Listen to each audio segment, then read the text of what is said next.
오늘은 성령 강림 후 세 번째 주일입니다. 이 시간 다 같이 일어나셔서 경배 찬송 70장을 부르시면서 하나님을 예배하겠습니다.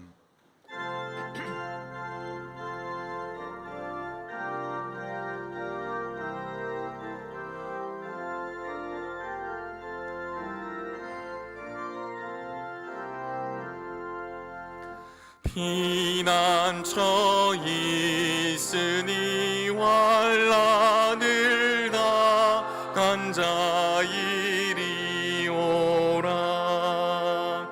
땅들이 변하고 물결이 일어나 산 위에 넘치되 두렵잖네. 이방이 떠들고 나라들 모여서 진동하나. 우리 주 목소리 한 번만 말하면 천하의 모든 것 망하겠네. 만유주 하나님 우리를 도우니 피난처요. 세상의 난리를 그치게 하시니 세상에 창검이 쓸데없네. 높으신 하나님 우리를 구하니 할렐루야. 괴로움이 심하고 환난이 극하나 피난처 되시는 주 하나님. 그리스도께서 우리를 자유롭게 하려고 자유를 주셨으니 그러므로 굳건하게 서서 다시는 종의 멍에를 매지 말라. 그리스도 예수의 사람들은 육체와 함께 그 정욕과 탐심을 십자가에 못 박았느니라. 아멘.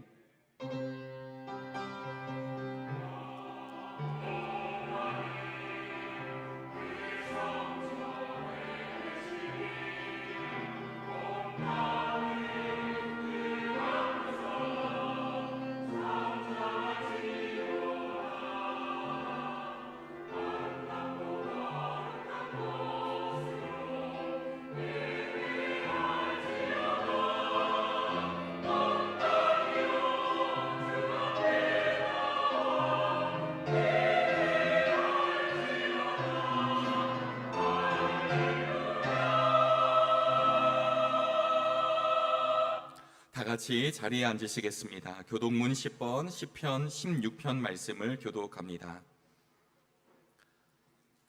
하나님이여 나를 지켜주소서. 내가 주께 피하나이다.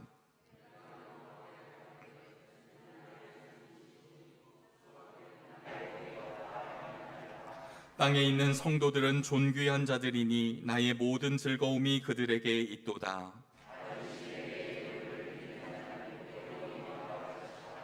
나는 그들이 드리는 피의 전제를 드리지 아니하며 여호와는 나의 산업과 나의 잔의 소득이시니 나의 분깃을 지키시나이다.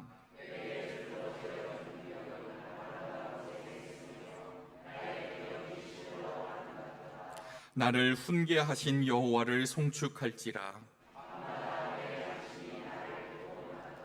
내가 여호와를 항상 내 앞에 모심이여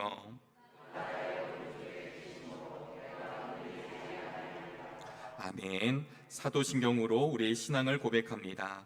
전능하사 천지를 만드신 하나님 아버지를 내가 믿사오며 그 외아들 우리 주 예수 그리스도를 믿사오니 이는 성령으로 잉태하사 동정녀 마리아에게 나시고 본디오 빌라도에게 고난을 받으사 십자가에 못 박혀 죽으시고 장사한 지 사흘 만에 죽은 자 가운데서 다시 살아나시며 하늘에 오르사 전능하신 하나님 우편에 앉아 계시다가 저리로서 산 자와 죽은 자를 심판하러 오시리라.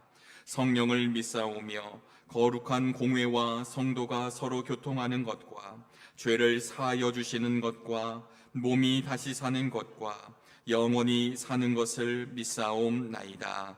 아멘.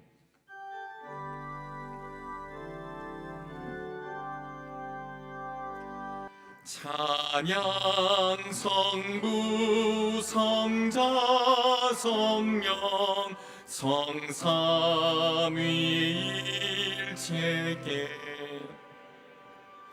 영원 무궁하기까지 영광을 돌리세. 영광을 돌리세. 아멘.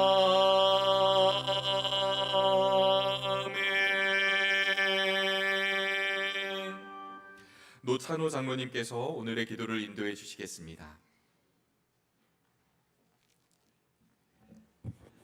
사랑과 은혜가 많으신 하나님 아버지, 6월의 마지막 주일 하나님 앞에 예배드릴 수 있도록 인도하시니 감사드립니다. 오늘도 예배를 통해 주님 앞에 나아가오니 우리를 긍휼히 여겨주시고 주님만 홀로 영광 받으시옵소서. 주님, 우리를 부르셔서 주님의 자녀로 세워주셨사오니 겸손함으로 믿음과 지혜를 구하며 섬김의 사명을 잘 감당하게 하여 주시옵소서. 2025년 전반기를 보내고 있습니다. 연초에 다짐했던 신앙의 고백들이 흔들리지 않고 지키게 하여 주시옵시고 우리의 믿음에 믿음을 더하여 주시옵소서. 믿음의 선한 싸움을 싸우며 세상에서 빛과 소금이 되어 관계된 모든 영역에서 선한 영향력으로 그리스도의 향기를 드러나게 하여 주시옵소서. 하나님이 찾으시는 진정한 예배자 우리 모두가 되게 하여 주시옵시고 거룩한 주의 용사로 사용하여 주시옵소서.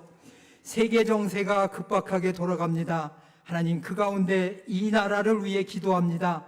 하나님, 정의가 강물처럼 흐르게 하시고 진리가 땅을 덮는 은혜의 시대를 열어주시기를 기도합니다. 지도자들에게는 겸손과 지혜를, 백성들에게는 화해와 연합의 영을 부어 주시옵소서. 이 땅이 열방을 섬기는 거룩한 제사장 나라로 세워지기를 소망합니다. 하나님, 이 때를 위해 한국교회를 사용하여 주시옵소서. 먼저 한국교회가 주님 앞에 무릎 꿇게 하여 주시옵소서. 세상의 소리가 아닌 하나님의 음성을 따르게 하옵시고 진리의 말씀을 선포하며 거룩함을 힘쓰는 한국교회들 되게 하여 주시옵소서. 성도들이 말씀을 삶으로 살아내며 주님의 진리로 시대를 분별하고 뜨겁게 기도하는 공동체 되게 하여 주시옵소서. 은총의 숲을 꿈꾸는 사람들이 모인 우리 교회가 주님을 향한 찬양과 경배와 간증이 넘치는 교회 되게 하여 주시옵소서. 거룩하게 구별되어 이 땅의 본이 되는 교회로 주님께 영광만 올려드리는 주님의 귀한 통로로 우리 교회를 사용하여 주시옵소서. 다음 세대를 위해 기도합니다. 하나님, 유아 유치부에서 청년부에 이르기까지 오늘 드려지는 예배마다 은혜가 넘치는 예배가 되게 하여 주시옵소서. 하나님의 도우심과 은혜로 섬기는 모든 교사들에게 믿음과 지혜와 능력을 부어 주시옵소서. 맡겨진 귀한 한 영혼 한 영혼을 사랑하고 세우며 위로하고 격려하며 하나님의 말씀과 교훈으로 양육하며 훈련하게 하셔서 하나님 나라의 귀한 일꾼들로 성장하는 교회 학교가 되게 하여 주시옵소서. 이제 아버지 하나님, 여름 성경학교와 수련회가 준비됩니다. 무엇보다 기도로 준비하게 하시고 모든 여정 가운데 함께하여 주셔서 안전과 건강을 지켜주시옵시고 은혜와 평강이 넘치는 시간 되게 하여 주시옵소서.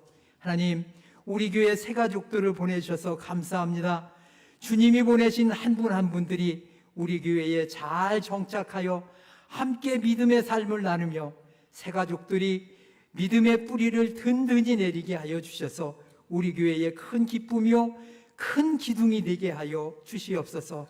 우리 하나님, 담임 목사님 우리의 기도합니다. 성령과 지혜와 능력으로 강건케 하여 주옵시고 하늘의 신령한 은사를 주셔서 강단에서 하나님의 말씀을 선포하실 때 모든 성도가 성령으로 충만하게 하여 주시옵시고 생명이 생명을 낳는 성도와 교회가 되게 하여 주시옵시며 사명으로 하나님께 영광 돌리는 우리 성도와 교회가 되게 하여 주시옵소서. 동역하는 모든 교역자분들이 말씀과 기도로 연합하게 하여 주시옵시고 교회를 섬기며 영적 강건함과 능력과 지혜를 더하여 주시옵소서. 하나님의 부르심에 합당한 종들의 삶으로 하나님의 마음을 합한 이 시대의 복음의 사명을 잘 감당하는 교역자들이 되게 하여 주시옵소서. 주님, 성도들을 위해 기도합니다. 여러 가지 문제로 고통받는 성도들을 긍휼히 여겨 주시옵소서. 원치 않는 육신의 질병으로 아파하는 성도들이 계십니다. 하나님이 함께 하심을 믿는 믿음으로 치유하심의 역사를 믿게 하여 주시옵소서. 경제적인 어려움을 당하는 가정이 있습니다. 하나님이 넉넉히 채우심을 믿는 믿음으로 회복되는 역사가 있게 하여 주시옵소서. 슬픔을 당한 가정이 있습니다. 하나님, 하늘의 위로를 주시고 천국 소망으로 위로받게 하여 주시옵소서. 마음의 상처와 아픔으로 고통당하는 성도와 가정이 있습니다. 깊은 슬픔 가운데 주님 방황할 때에도 상처와 아픔을 싸매주시는 하나님을 믿고 일어서는 가정, 성도가 되게 하여 주시옵소서. 주님, 믿는 믿음으로 승리하는 역사도 있게 하여 주시옵소서. 오늘도 이 예배를 섬기는 모든 이들의 수고와 헌신을 주님 받아 주시옵소서. 이름 없이 빛 없이 섬기는 모든 이들에게 하늘의 은혜를 더하여 주시옵소서. 오늘도 귀한 찬양으로 섬기는 호산나 찬양대에 주님의 은혜가 임하여 주시옵소서. 오늘도 하나님 예배를 받으실 주님을 찬양하며 감사와 찬양과 영광을 주께 돌리며 살아계신 예수 그리스도의 이름으로 기도하옵나이다. 아멘.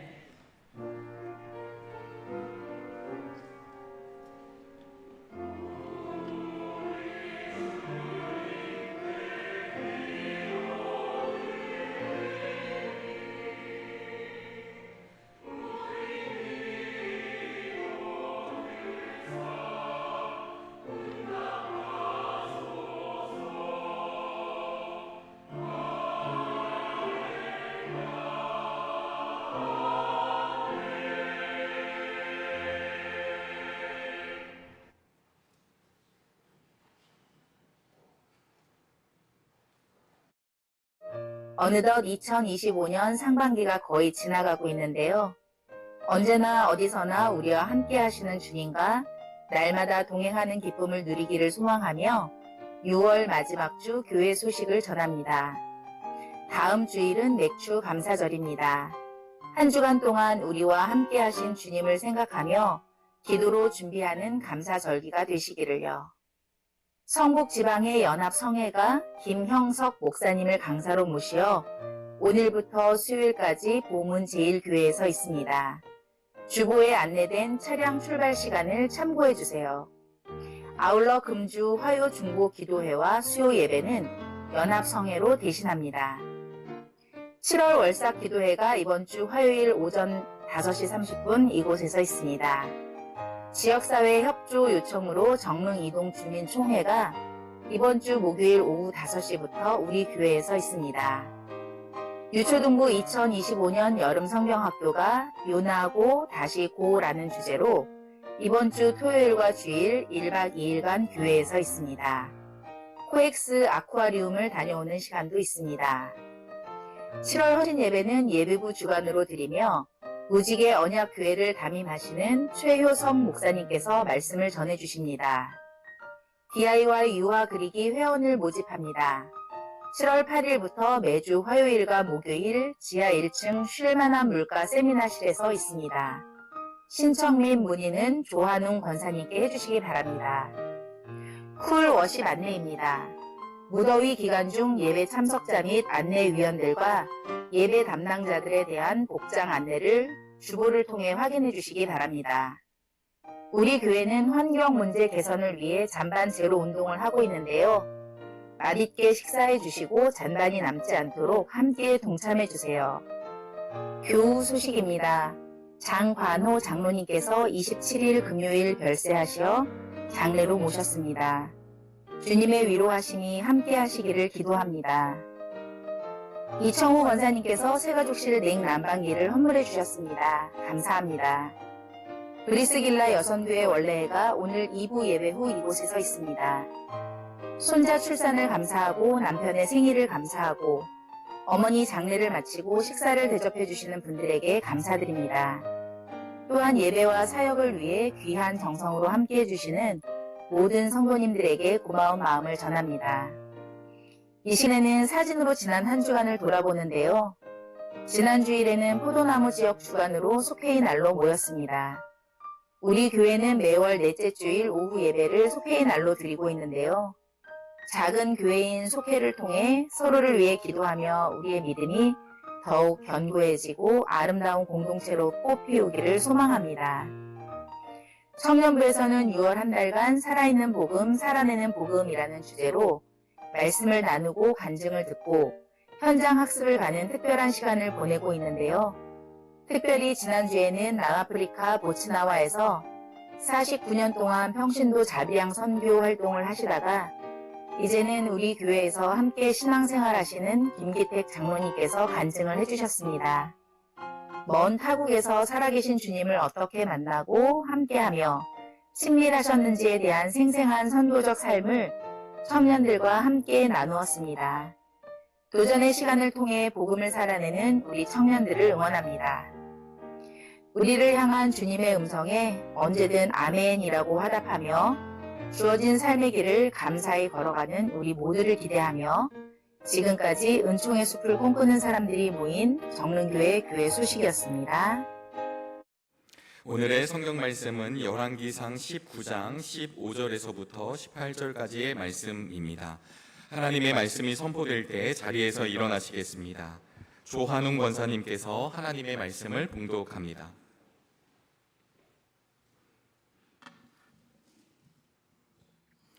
주님께서 그에게 말씀하셨다. 너는 돌이켜 광야 길로 해서 다마스커스로 가거라. 거기에 이르거든 하사엘에게 기름을 부어서 시리아의 왕에게 세우고 또 님시의 아들 예후에게 기름을 부어서 이스라엘 왕으로 세워라. 그리고 아벨무올라 출신인 사밧의 아들 엘리사에게 기름을 부어서 내 뒤를 이을 예언자로 세워라. 하사엘의 칼을 피해서 도망하는 사람은 예후가 죽일 것이고 예후의 칼을 피해서 도망하는 사람은 엘리사가 죽일 것이다. 그러나 나는 이스라엘에게 7,000명을 남겨놓을 터인데 그들은 모두 바알에게 무릎을 꿇지도 아니하고 입을 맞지도 아니한 사람이다. 아멘. 호산나 찬양대의 찬양이 있겠습니다. 찬양 후에 담임 목사님께서 너는 결코라는 제목으로 말씀 전하실 때 큰 은혜 있으시길 바랍니다.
네, 귀한 찬양 감사드립니다. 찬양만 듣고 있어도 부흥의 불길이 타오를 것 같고 은혜의 강물이 어디선가 흘러가는 것 같습니다. 오늘이 6월 들어서 마지막 주일입니다. 얼마 전 하지라고 하는 절기를 보내면서도 느꼈습니다만 참 세월이 빠르다라는 생각을 다시 한번 하게 됩니다. 빠른 세월 잠깐의 삶을 살아가는 우리들을 하나님께서 영원하신 손으로 붙잡아 주시기를 바랍니다. 오늘 말씀을 나누면서도 이야기를 하겠습니다만 주님께서 너는 결코 혼자가 아니다 라고 하시면서 우리의 손을 잡으시는 복된 은혜가 임하게 되기를 바랍니다. 말씀을 나누기 전에 한 가지 부탁을 드립니다.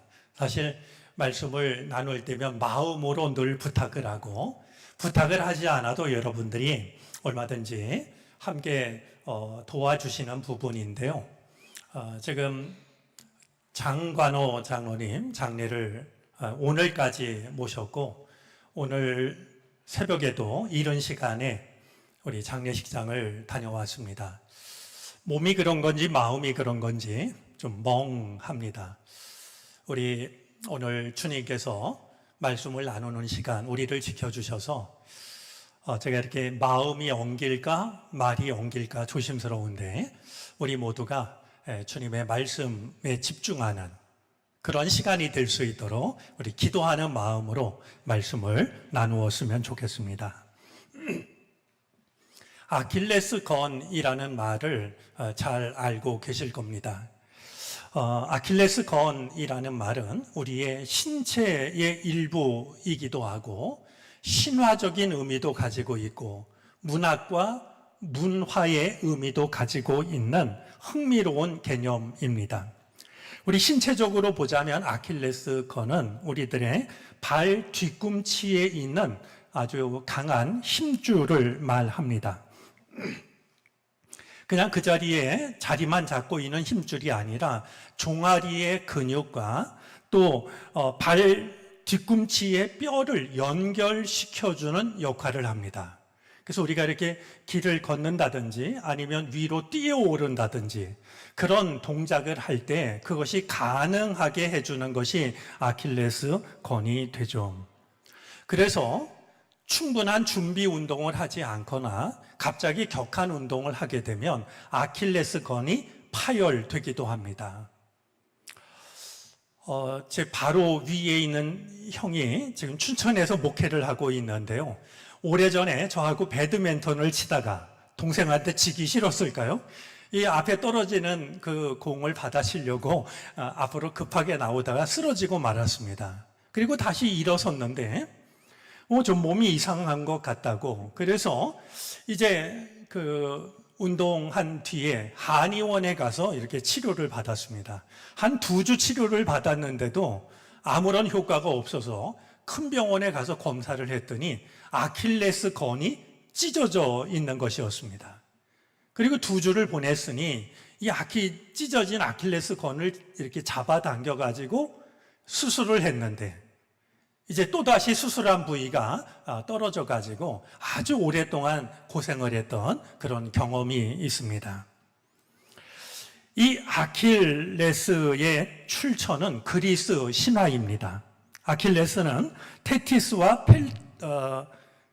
펠레우스의 아들로 태어났는데요. 무적의 용사였습니다. 아무도 그를 당해내지 못합니다. 그런데 그의 어머니가 그를 스틱스 강물에 이렇게 담글 때요. 발 뒤꿈치를 붙잡고 스틱스 강물에 담갔습니다. 그래서 이 강물이 닿은 다른 온몸은 정말 무적이었지만 말이죠. 물이 닿지 않은 발 뒤꿈치만은 약점을 그대로 갖게 됩니다. 트로이 전쟁에서 이제 파리스는 도무지 쓰러뜨릴 수 없는 이 아킬레스의 약점을 알았고 발 뒤꿈치를 화살을 쏴서 아킬레스를 쓰러뜨리게 되죠.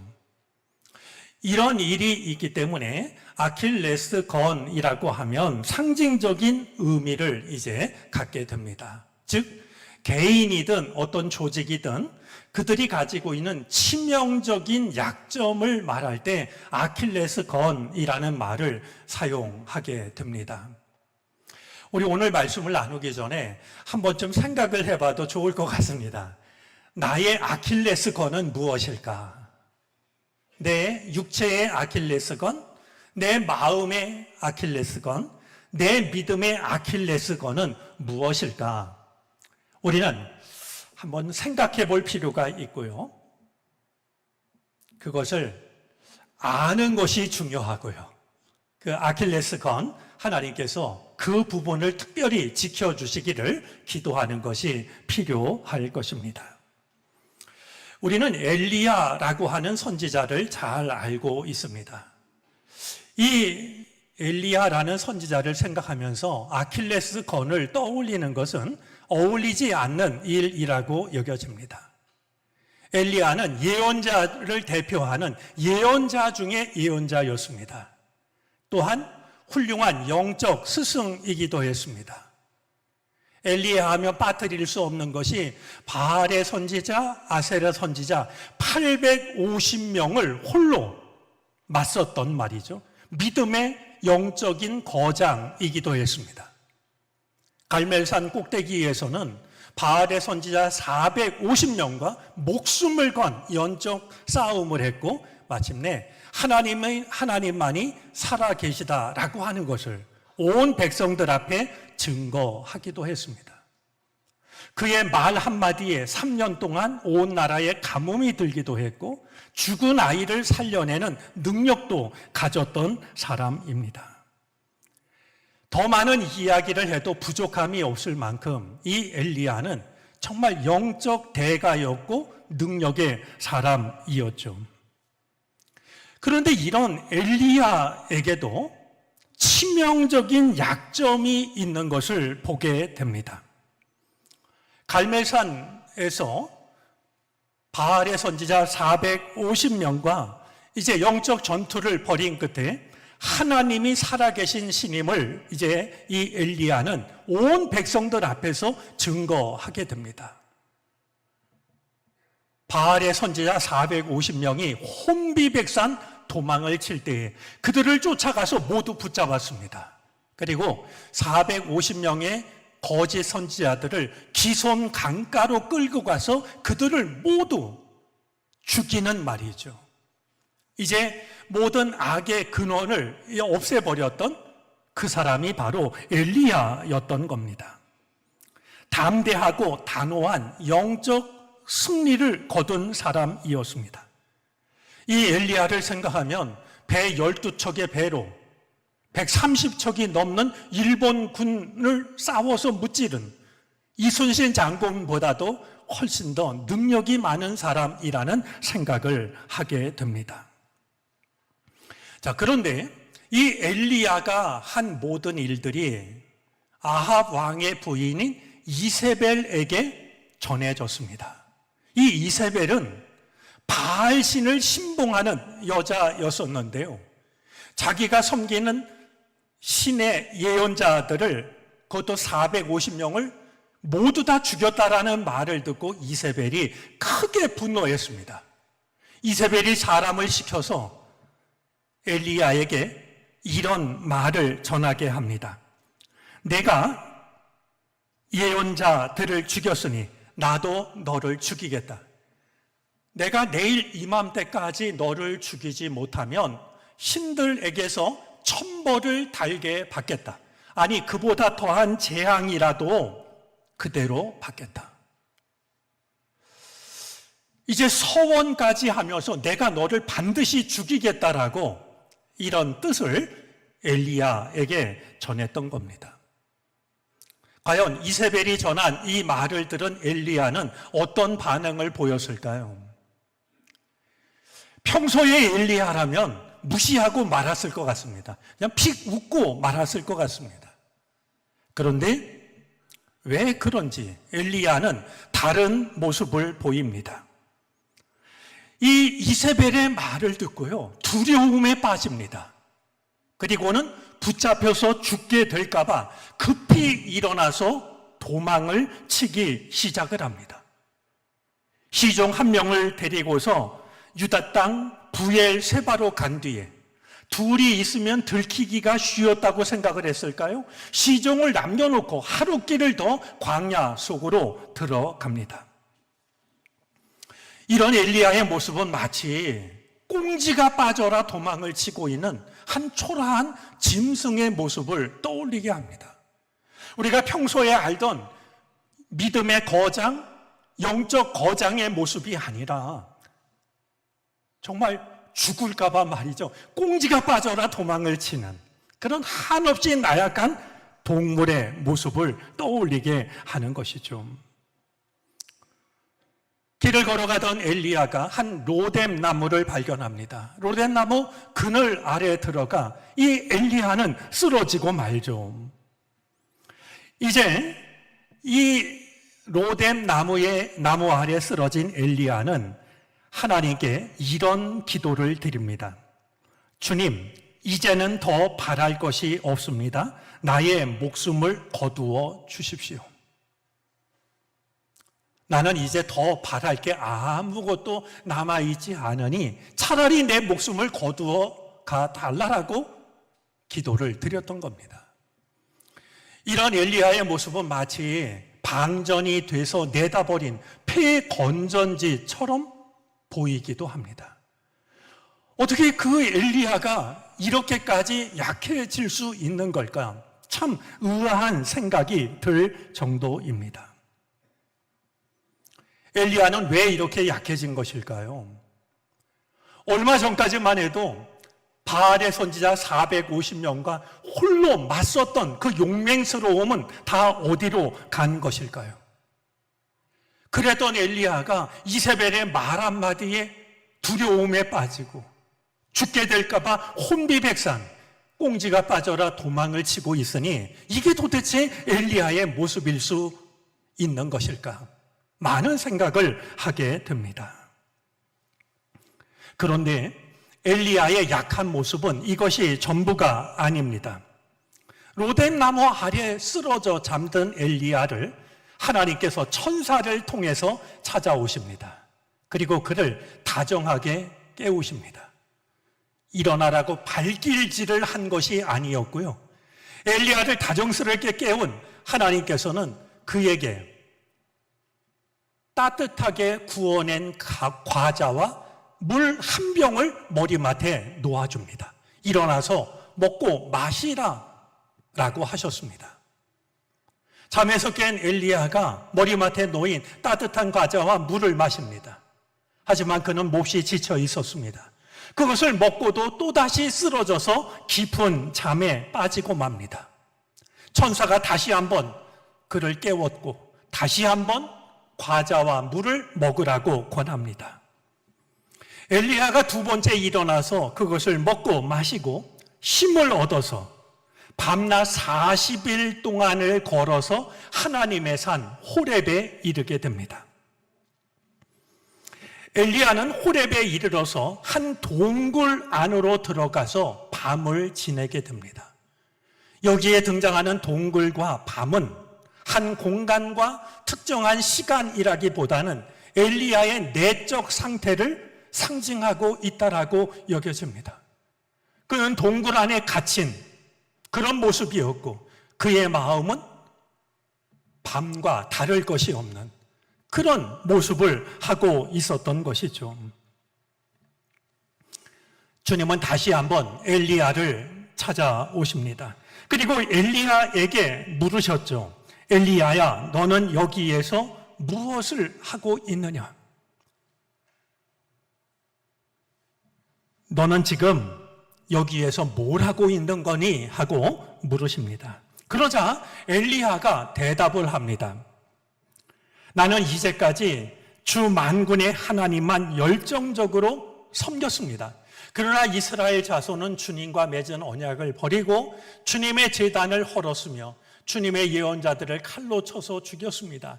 이제 나만 홀로 남아있는데 그들은 내 목숨마저도 없애려고 찾고 있습니다. 참 기가 막힌 말을 엘리야가 왜 이렇게 지쳐 있는지를 헤아릴 수 있는 자신의 심정, 자신의 처지를 이야기했던 겁니다. 그런 엘리야에게 하나님은 다시 한번 하나님의 능력을 보여주십니다. 산을 쪼개고 바위를 부수는 크고 강한 바람이 엘리야 앞을 지나갑니다. 그 뒤에는 땅이 갈라지는 지진이 일어났습니다. 땅이 갈라지는 지진이라는 말은 구약 성경에서 하나님이 현현하실 때 나타나는 표지였습니다. 아마 하나님은 이런 자연현상으로 내가 너와 함께하고 있지 않니? 하는 걸 보여주고 싶었던 것 같습니다. 지진 뒤에 불이 일어나서 남아있는 것들을 모두 태웁니다. 하지만 엘리야는 하나님이 자신과 함께 한다는 것을 깨닫지 못합니다. 이 모든 것들이 지나간 뒤에 부드럽고 조용한 소리가 들려왔는데 엘리야는 부드럽고 조용한 소리 속에서 하나님이 자신을 찾아왔음을 느끼게 됩니다. 산을 부수고 바위를 쪼개는 바람, 땅이 갈라지는 지진, 남은 것을 태우는 불이 아니라 부드럽고 조용한 소리를 통해서 하나님의 임재를 경험했다라고 하는 것을 통해서 엘리야의 영적 상태가 회복되고 있다라고 하는 것을, 영적인 감수성이 살아나고 있다라고 하는 것을 느끼게 됩니다. 하지만 달라진 것은 없었습니다. 이제 부드럽고 조용한 소리를 들은 엘리야는 외투자락으로 얼굴을 감싸고서 동굴 어귀로 나오게 됩니다. 동굴 안에 있다가 부드럽고 조용한 소리를 듣고 동굴 어귀에 나와서 섰을 때 하나님은 다시 한번 엘리야에게 질문을 합니다. 엘리야야, 너는 여기에서 무엇을 하고 있느냐? 아까 동굴 속에서는, 캄캄한 어둠 속에서는 하나님, 제가 이러이러합니다라고 정말 마음 약한 소리를 했던 엘리야였지만 하나님의 능력을 경험했고 동굴 바깥으로 나왔으니 엘리야가 이번에는 무엇이라고 대답할까 궁금해지는데요. 엘리야가 이렇게 대답합니다. 나는 이제까지 주 만군의 하나님만 열정적으로 섬겼습니다. 그러나 이스라엘 자손은 주님과 맺은 언약을 버리고 주님의 제단을 헐었으며 주님의 예언자들을 칼로 쳐 죽였습니다. 이제 나만 홀로 남아 있는데 그들은 내 목숨마저도 없애려고 찾고 있습니다. 떠올릴 수 있겠습니까? 조금 전에 동굴 안에서 했던 말과 똑같은 말입니다. 하나님이 다시 찾아오시고 내가 너와 함께 있지 않니? 그리고 내가 능력의 하나님이지 않니? 보여주셨는데도 불구하고, 그래서 겨우 동굴 바깥으로 나왔음에도 불구하고 엘리야는 똑같은 말을 하고 있었을 뿐입니다. 엘리야가 얼마나 깊은 영적 침체에 빠져 있는지를 생각하게 합니다. 엘리야는 빈 껍데기처럼 엘리야라는 이름만 남았습니다. 그가 가지고 있던 하나님의 사람이라는 자부심, 하나님의 능력을 소유한 사람이라는 흔적 무엇 하나 찾아볼 수가 없게 되었습니다. 무엇이 엘리야를 이렇게 초라한 존재로 만들었는지 우리는 명확하게 알 수가 없습니다. 하지만 엘리야가 우리에게 분명하게 일러주는 것이 있습니다. 사람에게는 누구라도 치명적인 약점이 있다라는 사실입니다. 아무리 강해 보이는 사람이라 할지라도, 아무리 완벽해 보이는 사람이라 할지라도 그에게는 치명적인 무엇인가의 약점이 있다라고 하는 것, 엘리야도 예외가 아니었다라고 하는 것을 통해서 우리 존재가 가지고 있는 한계를 돌아보게 합니다. 오늘 본문 말씀은 이렇게 약해질 대로 약해진 엘리야를 찾아오신 하나님께서 엘리야에게 하시는 말씀입니다. 하나님은 폐건전지처럼 방전이 된 이 엘리야에게 어떤 말씀을 하셨을까요? 하나님은 매우 중요한 말씀 두 가지를 하고 계십니다. 먼저 하신 말씀은 너는 결코 쓸모없는 존재가 아니다 라는 말씀입니다. 너는 결코 쓸모없는 존재가 아니다 라고 엘리야에게 말씀하시는 하나님을 보게 됩니다.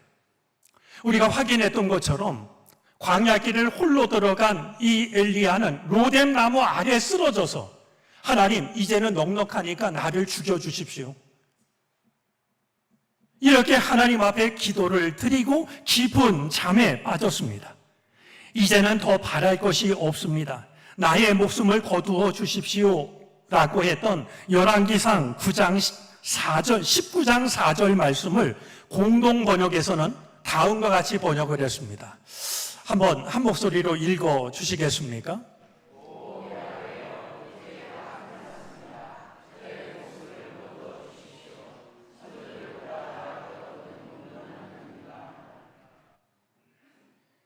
이제 다 끝났다고. 나는 특별한 존재가 아니라 이 땅을 살다가 떠난 그런 선조들보다도 못한 놈이라고 말이죠. 엘리야는 그런 마음으로 로뎀 나무 아래 쓰러졌던 겁니다. 모든 것이 다 끝났다라고, 이제 나는 소용없는 존재가 되었다라고 엘리야는 생각했고 그렇게 말했지만 하나님께서는 아니라고, 너는 결코 쓸모없는 존재가 아니라고 엘리야에게 말씀하셨던 겁니다. 아직도 엘리야가 해야 할 일, 그것도 중요한 일이 있음을 일러주십니다. 다음과 같이 말이죠.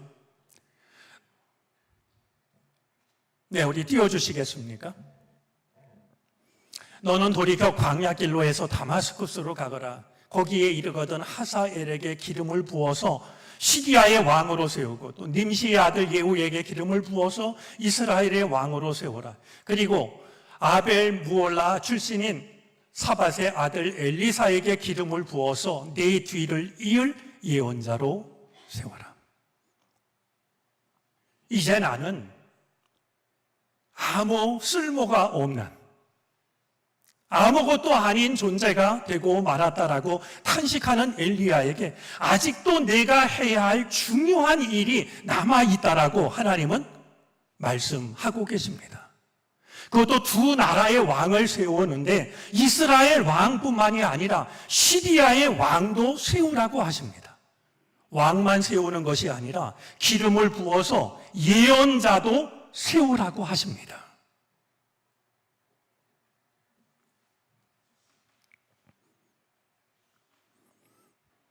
엘리야를 찾아오셔서 엘리야에게 하셨던 이 하나님의 말씀이 오늘 우리들에게 따뜻한 위로가 될 수 있기를 바랍니다. 우리도 이 세상을 살아가다 보면 모든 것이 다 끝났다라고 여겨질 때가 있습니다. 나는 이제 아무 쓸모가 없는 존재가 되고 말았다라고. 말씀드린 것처럼 방전이 된 지가 오래돼서 아무짝에도 쓸모없는 폐건전지처럼 여겨질 때가 우리에게도 있습니다. 하지만 하나님께서는 그런 우리를 찾아오셔서 아니라고, 너는 여전히 소중한 사람이라고, 그리고 너에게는 네가 해야 될 중요한 일들이 남아있다라고. 이스라엘 왕은 아주 가까운 곳에서, 또 엘리사는 조금 먼 곳에서, 그리고 시리아의 왕은 아주 먼 곳에서, 네 가장 가까운 곳에, 네 주변에, 그리고 아주 먼 곳에도 네가 해야 될 중요한 일이 남아있다라고 하나님은 말씀을 하고 계시는 것이죠. 쓸모없는 존재라고, 다 끝났다라고 그런 생각이 찾아들 때마다 엘리야에게 찾아오셔서 들려주신 이 말씀이 우리 모두에게 따뜻한 위로가 되기를 바라고, 쓰러졌던 우리를 일으키시는 주님의 생명의 말씀이 되어질 수 있기를 바랍니다. 하나님께서 엘리야에게 들려주신 두 번째 말씀은 너는 결코 혼자가 아니다 라는 말씀이었습니다. 지친 엘리야가 동굴 안에서도 동굴 밖에서도 똑같이 했던 말이 있습니다. 이제 나는 혼자 남았습니다 라는 말이었습니다. 나밖에 없습니다. 아무도 없습니다. 하나님의 말씀을 지키는 자, 목숨을 걸고 하나님을 예배하는 자, 아무도 없습니다. 정말 엘리야를 가장 지치고 낙심하게 만들었던 것은 이 생각이 아니었을까 싶습니다. 아무도 없는데, 나만 혼자 남았는데 내가 무슨 일을 어떻게 할 수 있겠는가? 그 절망감이 이 엘리야를 이렇게 초라한 존재로 만들고 말았을 겁니다. 우리가 잊지 말아야 할 게 있습니다. 하나님은 고성능 안테나를 가지신 분입니다. 동굴 밖에서 큰 소리로 해야 들으시는 분이 아니라 동굴 안에서 어둠 속에서 혼잣말을 해도 하나님은 들으십니다. 분명히 하나님은 엘리야가 하는 이 말을 들었을 겁니다. 나만 혼자 남았습니다. 아무도 없습니다. 하나님은 이 엘리야에게 이렇게 말씀을 하십니다. 오늘 본문 18절 말씀입니다. 그러나 나는 이스라엘의 7,000명을 남겨놓을 터인데 그들은 모두 바알에게 무릎을 꿇지도 아니하고 입을 맞추지도 아니한 사람이다. 여러분, 여기서 말하는 7,000명은요 6,999명의 한 사람을 더한 그런 숫자가 아닙니다. 7,000이라는 이 숫자는 완전함과 충만함을 담고 있는 숫자입니다. 바알에게 무릎을 꿇지도 않고 입을 맞추지도 않은, 하나님을 향한 올바른 믿음을 지키고 있는 그 사람들을 내가 남겨놓았다라고, 나만 혼자 남았다라고 생각하는 엘리야에게 하나님은 완전하고 충만한 사람들이 네 곁에 있다라고 하는 사실을 일러주고 계십니다. 바알에게 무릎을 꿇지 않은 자, 세상 풍조에 물들지 않은 사람, 세상 가치에 떠밀리지 않는 사람, 그들이 내 곁에 있다라는 사실을 일러주셨던 것입니다. 우리도 때때로 내 곁에 아무도 없다라는 생각에 빠질 때가 있고, 그때마다 우리는 낙심하고 절망하게 됩니다. 내가 혼자 제대로 된 믿음을 지켜서 무슨 소용이 있을까 낙심하기도 합니다. 그때 주님은 우리를 찾아오셔서 이렇게 말씀하십니다. 너는 결코 혼자가 아니라고. 내 곁에는 너처럼 세상 풍조에 물들지 않고 세상에 끌려가지 않는 하나님의 사람이 네가 생각하는 것보다 더 많이 네 곁에 있다라고 하나님은 우리에게 일러주고 계십니다. 내가 혼자가 아니어서 얼마든지 마음을 나누고 함께 하나님의 나라를 꿈꿀 수 있는 사람들이 네 곁에 있다라는 사실을 확인시켜 주십니다. 오늘 말씀 앞에서 한 가지 선한 다짐도 했으면 좋겠습니다. 우리는 나만 혼자 남았다라고 생각하는, 그래서 낙심하고 절망하고 있는 누군가에게 7,000명 중에 한 사람으로 다가갈 수 있어야 됩니다. 당신은 혼자가 아니라고, 우리가 곁에 있다는 사실을 일러주어야 됩니다. 이 땅에 있는 교회가 오늘 하나님께서 말씀하신 바알에게 무릎 꿇지도 않고 입을 맞추지도 않은 7,000명이 될 수 있다면 얼마나 좋겠습니까? 우리가 신앙생활하는 우리 교회로부터 바알에게 무릎 꿇지도 않고 입을 맞춘 적도 없는, 세상 풍조에 물들지 않고 세상에 끌려가지도 않는 그 교회 중에 한 교회가 되어지기를 소망합니다. 내가 쓸모없는 존재라고 여겨질 때가 있습니다. 그럴 때만 하나님이 우리에게 찾아오셔서 아니라고, 너는 결코 쓸모없는 존재가 아니라고, 네가 감당해야 될 소중한 일들이 너에게는 남아있다라고 말씀하십니다. 때때로 우리는 나만 혼자 남았다라는 생각에 빠질 때도 있습니다. 하지만 하나님은 우리를 찾아오셔서 믿음의 눈으로 바라보라고, 그러면 함께 손잡을 믿음의 사람이 내 곁에 있을 거라고, 함께 하나님의 나라를 지켜갈 사람들이 네가 생각하는 것보다 더 많이 있을 것이라고 우리를 위로해 주십니다. 이 거룩하신 하나님 앞에서 우리는 쓸모없는 존재도 아니고 홀로 남은 존재도 아닙니다. 그런 우리들이 모여서 하나님 나라의 불씨를 끝까지 지켜갈 수 있게 되기를 바랍니다. 기도하겠습니다.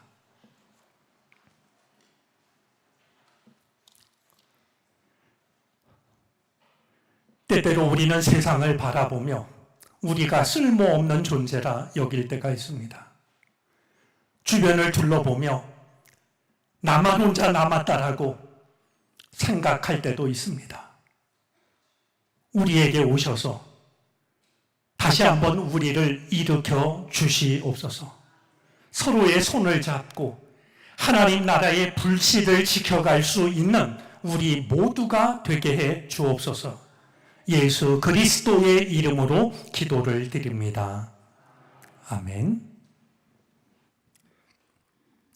이 시간에는 봉헌 찬송 시간이 있습니다. 오늘은 장희순 권사님께서 히브리서 11장 개역 한글로 성경 암송으로 대신하겠습니다.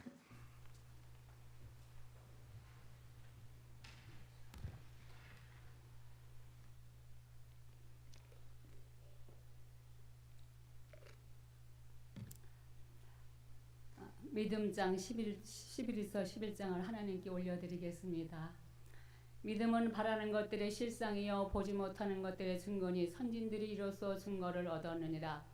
믿음으로 모든 세계가 하나님의 말씀으로 지어진 줄을 우리가 아나니 보이는 것은 나타난 것으로 말미암아 된 것이 아니니라. 믿음으로 아벨은 가인보다 더 나은 제사를 하나님께 드림으로 의로운 자라 하시는 증거를 얻었으니 하나님이 그 예물에 대하여 증거하심이라. 저가 죽었으나 그 믿음으로써 오히려 말하느니라. 믿음으로 에녹은 죽음을 보지 않고 옮겼으니 하나님이 저를 옮기심이로 다시 보이지 아니하니라. 저는 옮기기 전에 하나님을 기쁘시게 하는 자라 하는 증거를 받았느니라. 믿음이 없이는 기쁘시게 못하나니 하나님께 나아가는 자는 반드시 그가 계신 것과 또한 그가 자기를 찾는 자들에게 상 주시는 이심을 믿어야 할지니라.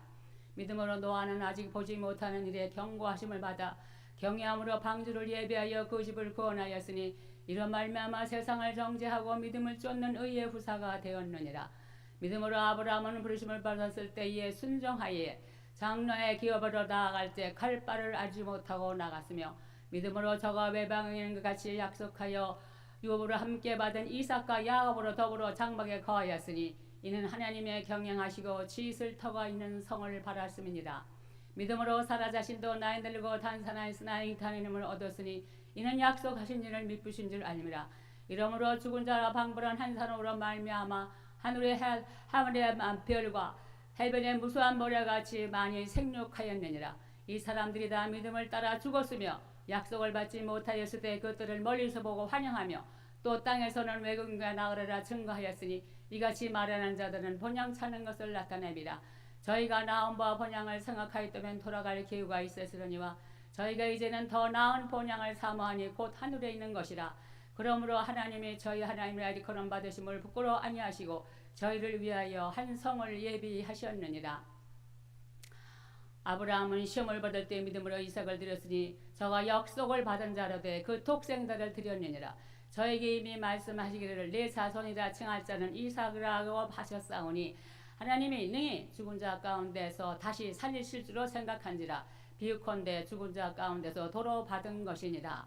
믿음으로 이삭은 장차 오는 일에 대하여 야곱과 에서에게 축복하였으며 믿음으로 야곱은 죽을 때에 요셉의 아들에게 축복하고 그 지팡이 머리에 의지하여 경배하였으며 믿음으로 요셉은 임종시에 이스라엘 자손들의 떠날 것을 말하고 또 자기 해고를 위하여 명하였으며 믿음으로 모세가 났을 때 그 부모가 아름다운 아임을 보고 3달 동안 숨겨 임금의 명령을 무서워하냐였으며 믿음으로 모세가 장성하여 바로의 공주의 아들이라 칭함을 거절하고 도리어 하나님 백성과 고난받기를 잠시 죄악에 나갈 누린 것보다 더 좋아하였으며 그리스도를 위하여 받는 능력을 애굽의 모든 바보보다 더 큰 재물을 여겼으니 이는 상주심을 바라봅니다. 믿음으로 애굽을 떠나 임금의 노함을 무서워 아니하고 곧 보이지 아니한 자를 보는 것 같이 참았으며 믿음으로 유월절과 피 뿌린 예를 정하였으니 이는 창자를 멸하는 자로 저희를 건드리지 않게 하려 한 것이며 믿음으로 저희가 홍해를 육식같이 건넜으나 애굽 사람들은 이것을 시험하다가 빠져 죽었으며 믿음으로 7일 동안 여리고를 두루다니며 성이 무너졌으며 믿음으로 기생 라합은 정탐꾼을 평안히 영접하였으므로 순종치 아니한 자와 함께 멸망치 아니하였도다. 내가 무슨 말을 더 하리요? 기도온, 바락, 삼손, 입다, 다윗과 사무엘과 및 선자들의 일을 말하려면 내게 시간이 부족하리로다.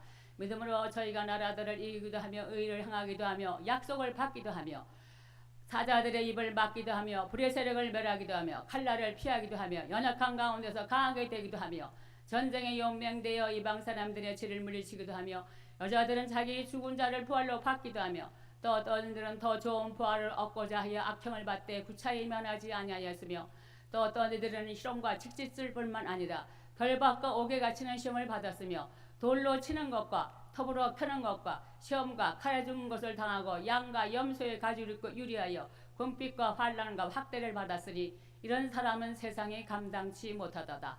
저희가 광야와 산중과 아멜과 토굴에 유리하였느니라. 이 사람들이 다 믿음으로 말미암아 증거를 받았으나 약속을 받지 못하였으니 이는 하나님이 우리를 위하여 우리가 아니면 저희로 온전함을 이루지 못하게 하려 하심이니라. 아멘.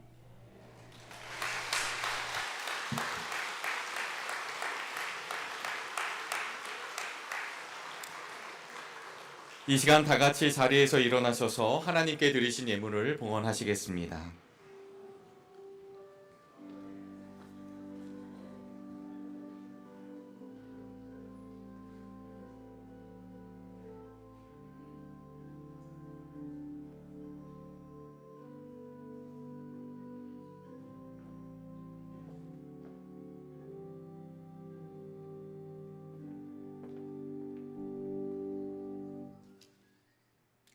하나님, 빠르게 지나가는 세월 속에서도 영원하신 하나님을 바라보게 하여 주시고 분주했던 걸음을 멈추고 주의 전을 찾아 예배하게 하여 주시니 감사를 드립니다.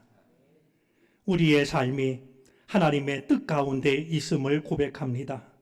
다시 한번 임재하여 주시고 우리 삶을 다스려 주시옵소서. 우리에게는 없어 좋을 일들이 여전히 남아 우리를 괴롭히고 있는 일들이 있습니다. 우리를 긍휼히 여겨 주시옵시고 없어 좋을 모든 것들을 다 제하여 주시기를 바라고 원합니다. 우리에게는 하나님의 사람으로 살기 위하여 필요하지만 부족한 것들도 있습니다. 오셔서 은총으로 우리의 삶을 주님께서 채워 주시기를 바라고 원합니다. 특별히 주님의 손길을 필요로 하는 이들이 있습니다. 능력과 구원의 손으로 어루만져 주시옵소서. 그리하여 기가 막힐 웅덩이와 수렁에서 건져 주시기를 바라고 원합니다. 육신의 연약함에서 속히 벗어나게 하여 주시옵소서. 마음의 괴로움에서 이겨내고 벗어나는 은혜를 누리게 하여 주시기를 간절히 바라고 원합니다. 이제 주님께서 세우신 그 빛 가운데 서게 하여 주시사 하나님의 은혜를 마음껏 찬양하는 우리의 삶이 되게 해 주옵소서. 물질로도 부족하지 않게 하여 주셔서 하나님 나라를 이 땅에 이루고 이웃을 사랑으로 돌아볼 수 있는 그 삶을 살아가게 하여 주시옵소서. 주님의 나라와 주의 영광을 위해 바쳐 싸우니 주님의 뜻대로 사용해 주옵소서. 예수 그리스도의 이름으로 기도를 드립니다. 아멘.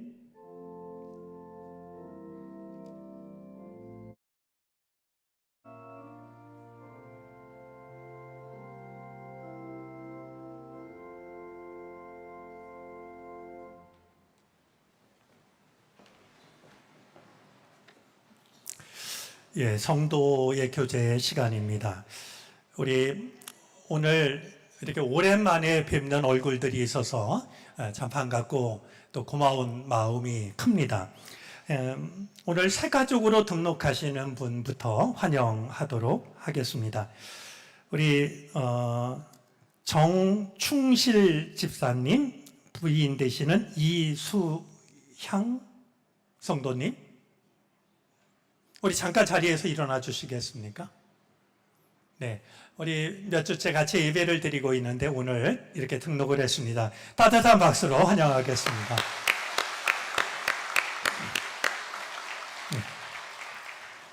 네. 진심으로 환영합니다. 우리 자녀들이 청소년부에서 또 신앙생활을 함께하고 있습니다. 가정을 위해서도 기도해 주시기를 바랍니다. 아울러 오늘 먼 길 오셔서 예배 드리시는 분이 있는데요. 유혜경 목사님도 오랜만에 이렇게 오셨지만 우리 막내 아드님 여름마다 오셔서 후학들을 가르치고 계십니다. 우리 전창희 교수님, 우리 그래도 잠깐 오랜만인데 인사할까요? 우리 박수로 환영하겠습니다. 미국과 독일이 어디가 뭔지 모르겠는데요. 독일에서 오신 분도 있네요. 우리 오은영 집사님 어디 계십니까? 저 뒤에 있습니다. 역시 박수하겠습니다.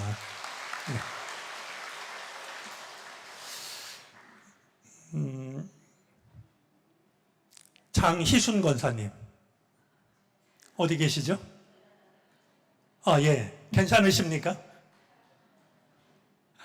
몸이 약해지셔서 오늘 이 일을 감당할 수 있을까 정말 노심초사하셨는데 우리 권사님 일어나신 김에 잠깐 서 계세요.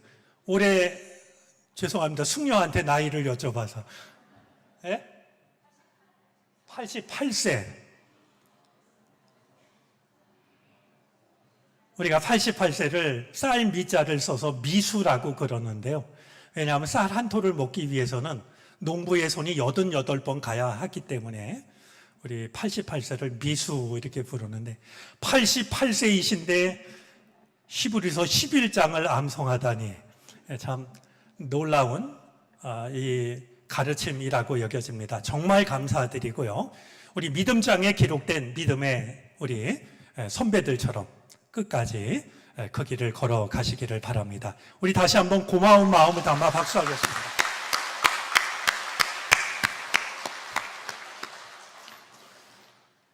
우리 예배 시간에 이렇게 성경을 암송하고 같이 나누기를 원하는 교우가 있으면 언제든지 알려주시기를 바랍니다. 같이 은혜 받도록 하겠습니다. 오늘까지 장관호 장로님 장례를 모시는데 한 가지 그래도 같이 기억하고 그분의 삶을 우리가 간직해야 될 일이 있다라고 여겨집니다. 장로님은 그 시신을 기증하셔가지고 상지대 한의학과에서 이제 의학 공부를 하는 학생들이 그 해부학 공부를 하게 되었습니다. 장로님의 삶이 그렇게 소중하게 이어지고 있다는 것도 기억하시고 가정을 위해서도 기도해 주시기를 바랍니다. 우리 이 시간 성도의 교제 나누겠습니다. 우리 주변에 있는 분들과 서로 인사하겠습니다. 반갑습니다. 늘 건강하고 평안하시기를 바랍니다. 고맙습니다.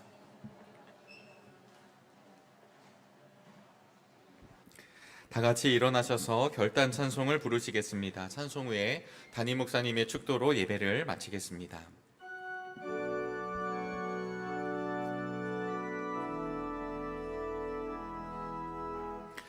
나의 영혼이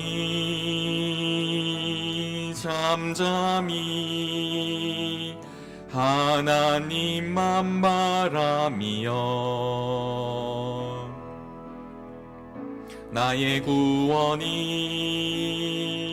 그에게서 나는도다.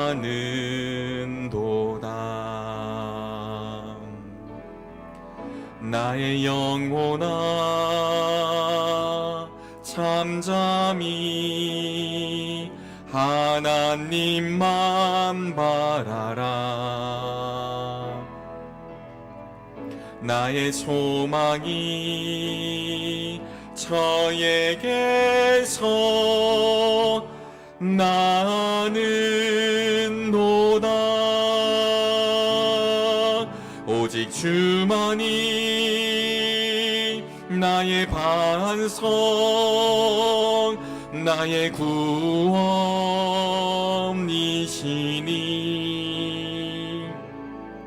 오직 주만이 나의 산성 내가 요동치 아니하리.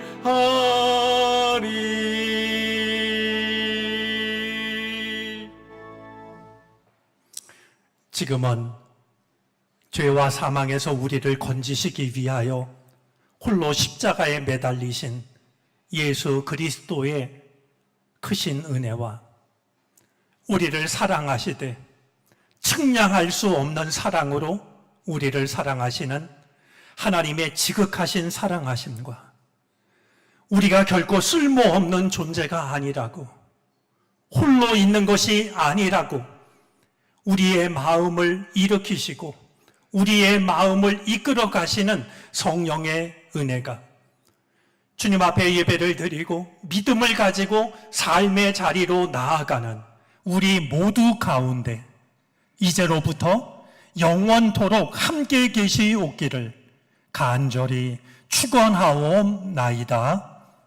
아멘.